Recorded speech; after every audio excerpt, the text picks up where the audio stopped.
Бро, смешно. Якутск Ньюс. Лучшее из якутского интернета.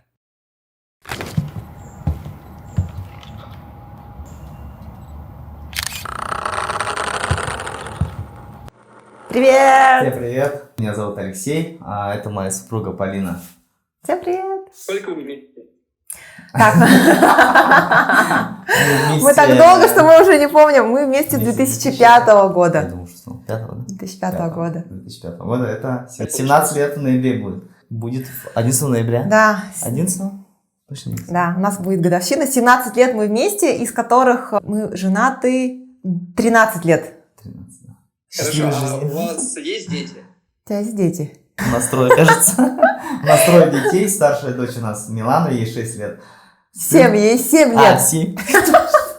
Ей 7 лет, уже даже в школу пошла. И сыну 5 лет, его зовут Паша, и вот самая младшенькая наша доченька Раяна, ей год, ровный год. Мы поженились в 21 год, мы ровесники с Лешей. Когда-нибудь сожалели о том, что вы слишком рано поженились? Я же сожалел.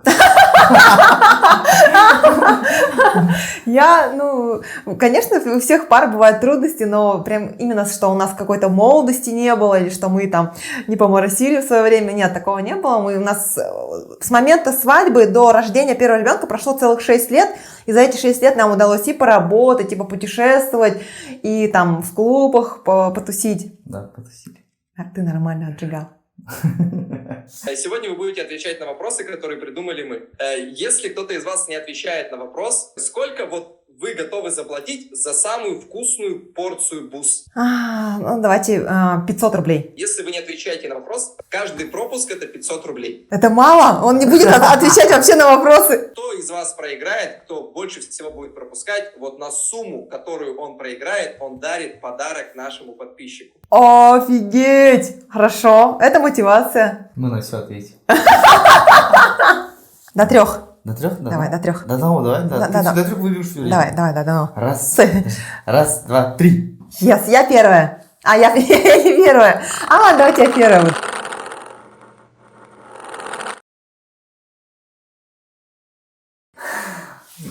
Леша, у меня к тебе есть такой вопрос. Он вообще такой изи. Ты когда-нибудь комплексовал, что ты ниже меня? Я никогда не комплексовал. Мне казалось, наоборот, это очень красиво, когда девушка выше своего молодого человека. Я даже добавлю, что никогда не было такого, что Леша мне говорил, не носи каблуки, или там, давай только выбирать обувь на низком ходу.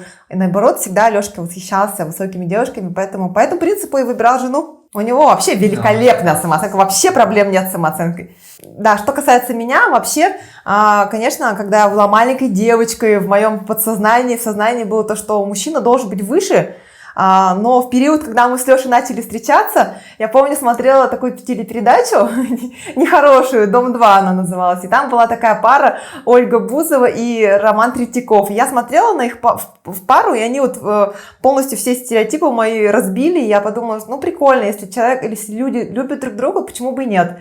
И вот мы начали встречаться, и я почему-то себя все время соотносила с той парой, и думала, что мы крутые, вот. Ты бы вышла замуж за меня? Блин.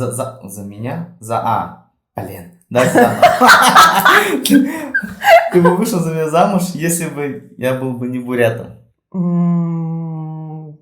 Да?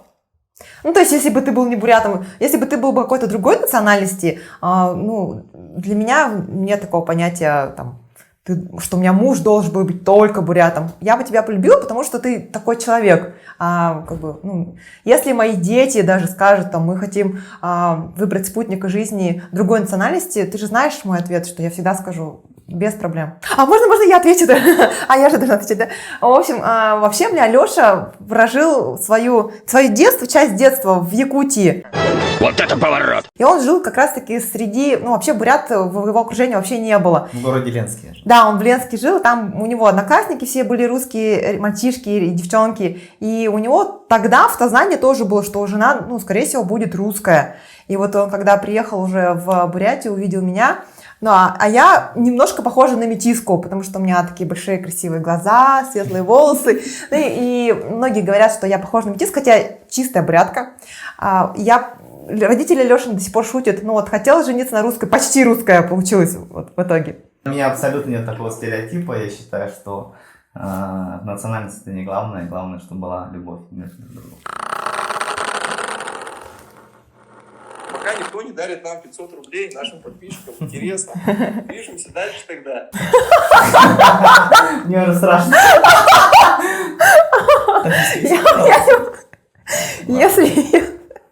Если я соглашусь на тройничок, то кто будет третий?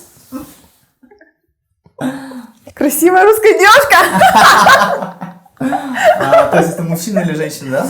Не Или знаю. что я должен сказать, кто-то из Да, наших друзей? да. Ну, если ты согласишься, соответственно, я должен... Ну, типа мы или же Типа мы же или же мы. Ну, как любой мужчина, наверное, думаю, что... наверное. Мечтатель. Представь ситуацию, ты сильно провинилась, и я на эмоциях поднял на тебя руку. Что ты сделаешь? Вообще, я считаю, что допускать насилие в любой форме, то есть абьюз в физическом смысле, в моральном смысле вообще недопустим в отношении женщины. Я не буду говорить таких резких фраз, что я с тобой точно разведусь, уйду от тебя, но для меня ты будешь, по крайней мере, ты осознаешь, что для меня это необратимый шаг. И я, наверное, мне будет очень больно. Вот. И я всегда говорю, в такие моменты, когда мы агрессируем, ругаемся, всегда говорю, что если что-то в тебе такое есть агрессивное, всегда подумай в этот момент о своей дочери. То есть у нее когда тоже будет спутник жизни, и хотела бы ли ты, чтобы к ней он так носился, как ты относишься ко мне. Вот. И это всегда Лешку отрезвляет. Потому что конфликты, конечно, есть в любой паре. Недавно в Казахстане чуть не развелись. Что было в Казахстане, останется в Казахстане. А подождите, Леш, а если, допустим, на тебя Полина поднимет руку? Это было неоднократно. Ты чё врешь? Шучу. У нас вполне гармоничные отношения, мы друг друга любим и себе такого, мне кажется, не позволяем. Максимум, что можем, там... Толкаться толкаться или прогибом кидать. Тапком кинуть я могу. Ничего серьезного, да, это Полина коронка. Взять тапок в ногу и швырнуть мне. Я всегда попадаю, вот я всегда попадаю. О, какой классный вопрос на самом деле. После рождения какого ребенка, как тебе кажется, я выглядела хуже всего? Вот после рождения какого ребенка я ушаталась больше всего? После, наверное, первого. Почему после первого? Потому что ты привык видеть себя жену красивой, да, как бы ухоженной, сногсшибательной. Когда вот после первого ребенка ты видишь ее не выспавшейся, недовольной, какой-то злой, требующий много чего-то от тебя там, чего там требующий? Внимания, да, любви, нежности. А вот, конечно, после второго, третьего ребенка ты уже привыкаешь ко всему этому. Но сейчас ты у меня самый красивый. Спасибо. Я первого ребенка родила, максимально ушаталась, и после этого... И после этого он уже ничего не удивлялся. Вы поняли, да? Если наши дети захотят говорить на бурятском языке, не захотят говорить на бурятском языке, как ты к этому отнесешься? Вообще у нас есть, конечно, такая проблема в бурятской культуре, то, что у современного поколения оно практически перестало говорить на родном языке. И сейчас эту проблему решают повсеместно в школах.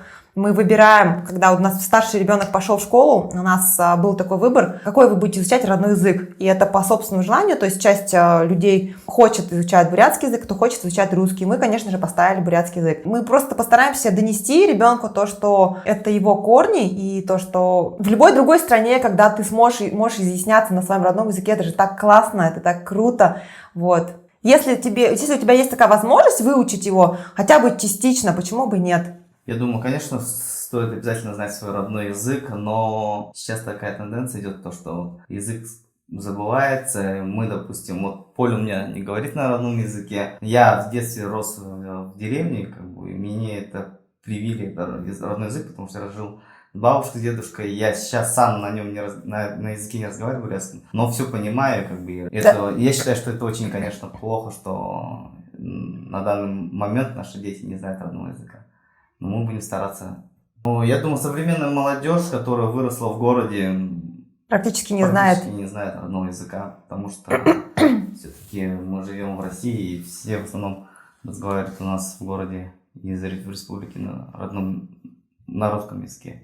А почему нужно говорить вот на бурятском, ну или вообще, ну как вот на якутском, на своем родном языке? Как почему? Ну, я считаю, что именно сила народа, она как раз-таки заключается и не только в его единении, там, соблюдении традиций, обычаев, но и в именно переносе вот этих всех традиций, в том числе и языковых, нашему будущему поколению. Получается так, что наши внуки уже точно не будут разговаривать. И поэтому мы, конечно, стараемся исправить. Вообще, в перспективе у нас, я когда в эту семью вошла, в Лешиной семье разговаривают на бурятском языке, и я стала понимать хотя бы такие бытовые фразы. И для меня тоже это такой большой прогресс. Я на 9-м месяце беременности, и врачи сообщают, что если я решу оставить ребенка, то я умру.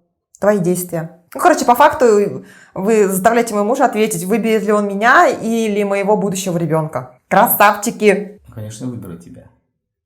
Потому что я считаю, что жена она одна. А родишь ты мне новых детей еще. Ну, вообще, вопрос, конечно, жесть. Я не хотела бы, чтобы никто из смотрящих, из аудитории, из вашей аудитории, моей, никогда в жизни не столкнулся с таким выбором. Лучше вопросы про тройничок, чем такой вопрос. Вот насколько часто в ссорах вы угрожаете друг другу разводом? Разводом? Разводом. Вот я тебе угрожаю разводом, когда мы ругаемся? Почти каждый раз, мне кажется. Каждый раз она собирает вещи, убегает, я ее ловлю, тащу ее обратно, и не веселье. На самом деле у Леши реально такая есть фишка, когда мы по пустякам, естественно, я так не бешусь, а когда мы сильно ругаемся, я действительно собираю вещи, начинаю выходить из дома, он у меня забирает эти вещи, расталкивает по всем углам, прячет все мои телефоны, все мои сумки, ключи от машины, я просто элементарно не могу выйти из дома. И за 13 лет брака ни разу в жизни он мне так и не дал выйти из дома. Вот. А Леша, когда мы ругаемся, ни разу в жизни не угрожал мне разводом. Наоборот, говорил, я тебя из-под земли достану. Я с тобой буду жить до конца. Мучись. С какой целью применяете такую манипуляцию? С какой целью я угрожаю разводом? Ну, это, наверное, в силу того, что я девочка, я очень эмоциональная, импульсивная, сама по себе по характеру я очень вспыльчивая. И, возможно, это, конечно, говорится сгоряча. Естественно, чем чаще об этом говоришь, тем меньше воспринимаешь всерьез такие угрозы. Нет, ты довольно часто мне угрожаешь разводом. Просто говоришь, что ты уйдешь. И обратно вернешься. Может, надо что-то не ответить, что подарить? Что-нибудь. То ты можешь на все ответить. Что родители упустили в твоем воспитании? Да, блин, я не знаю даже. Я нормальный, абсолютно нормальный, адекватный, взрослый человек. Я очень много в подростковом возрасте. То есть я была таким трудным подростком, но сейчас-то я нормальная. Ну, может, то, что ты не занималась. Точно. Когда я росла, родители очень много давали мне свободы вообще в любом плане. И, наверное, я бы была им очень благодарна, если бы они меня заставляли сходить на какие-то спортивные секции, возможно, какой-то скилл, чтобы я прокачала в детстве. Потому что мы, мне кажется, росли такими, как грибочки на заднем дворе. Нас особо никуда не подпинывали, ни к чему не мотивировали. И вот я все-таки прислушиваюсь к своим детям, чем они хотят заниматься. У нас, допустим, сынишка занимается панкратионом немножко, а в дочь мы водили на фигурное катание, то есть и всегда прислушивались, хочет и не хочет. На рисовании очень любит заниматься, вводим, покупаем все, что необходимо, то есть всячески способствуем этому. Если бы, Алексей, у тебя была возможность перенестись в твое детство, какой бы ты совет себе сам дал? Кроме, покупай криптовалюту. В детство прям, да? Да. Какой бы я себе совет дал? Какой бы я совет? Совет, скорее всего, какой был? В школе хорошо учиться надо было.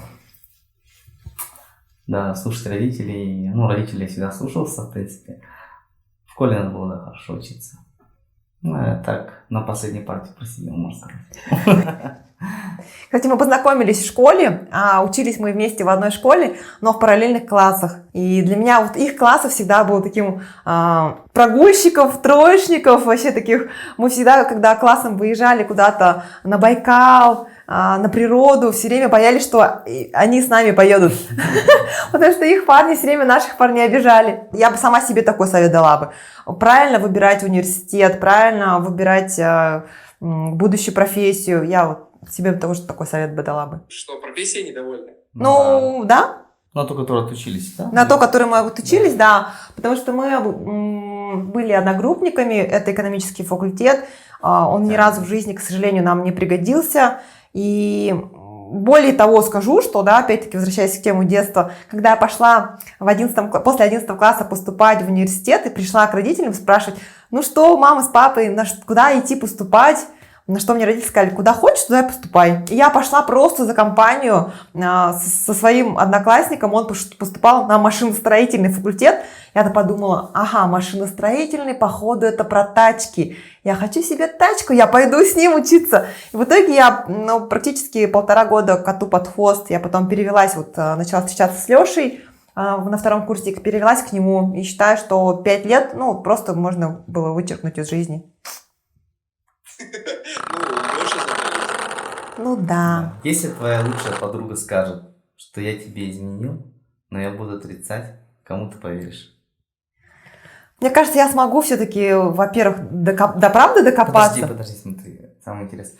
Изменил с ней или изменил вообще? Наверное, просто изменил. Она спалила вас, и такая мне, Леша твой тут с ней, с такой-то девушкой, я их застала. То есть, поверила ли бы я? Если с ней, допустим, давай, вот если она скажет, Леша со мной изменил, прости меня. А я сказала, нет, такого не было. А Юнка, ты получишь. На самом деле, я, наверное, поверю все-таки супругу. Такой мой ответ. Видали? Не ожидали? Наоборот, вопрос задать. Типа, если тебе Серега скажет. Понятно. Я самому близкому скажу. И ты уверен потом. Сошка, тебе нравится, что всю нашу жизнь я показываю в Инстаграм, в соцсетях? Ты довольно-таки не всю жизнь показываешь. Вполне да. В начале наших отношений, наших отношений с Инстаграмом, мне это, безусловно, конечно, не нравилось, потому что люди подумают, было такое, да? Обязательно смайлики на детские фотографии, потому что Инстаграм начал вести, когда у нас родилась первая дочь, и с этим было много связано. Дочь заболела, это поле сглазили, дочь всю ночь не спала, опять сглазили, да, то есть ты искал причину, да? Неудача, да, была связана с Инстаграмом, то есть, потому что ты живешь на весь свет, на всю Бурятию, всю республику, на весь мир. И поначалу, да, потом, когда начали приходить какие-то, конечно, блага в виде покушать, когда началось признание, когда на улице начали подходить люди и говорить, вы такие классные, у вас такие детки классные, вы так живете, прикольно. И мне это очень начало нравиться, и, может, кстати, я привык. Я еще не всю жизнь показываю, вы только видите процентов, наверное, 20 в нашей жизни, Только 20. Процентов 50. 80. Ладно, 80%. 80. Спасибо, что согласился. Я кое-как его заставила. В принципе, все классно, да, все прикольно. Мы смотрели ваше шоу, и нам вообще зашло, понравилось. Прям Поле меня... я так частично посмотрел, Поле прям так посмотрел. Он говорит, классные ребята, давай обязательно снимем для них передачу. Леша, то, что согласился, он вообще на редко какие проекты соглашается. Я очень, на самом деле, скромный, и мне тяжело даются такие проекты. Ради любимой жены она все согласна. Я правда очень просила, потому что он говорил, зачем, давай не будем. И я говорю, я люблю формат интервью, все, что касается записи, все, что касается съемок, я обожаю это, я в этом варюсь. А что касается даже каверсных вопросов, для меня это такой определенный, тоже level up поднятие. Короче, ребята отсоединились, сейчас я попробую еще раз позвонить. Давай этот. Может, турецкий. Ой, тише. Так, сейчас включу.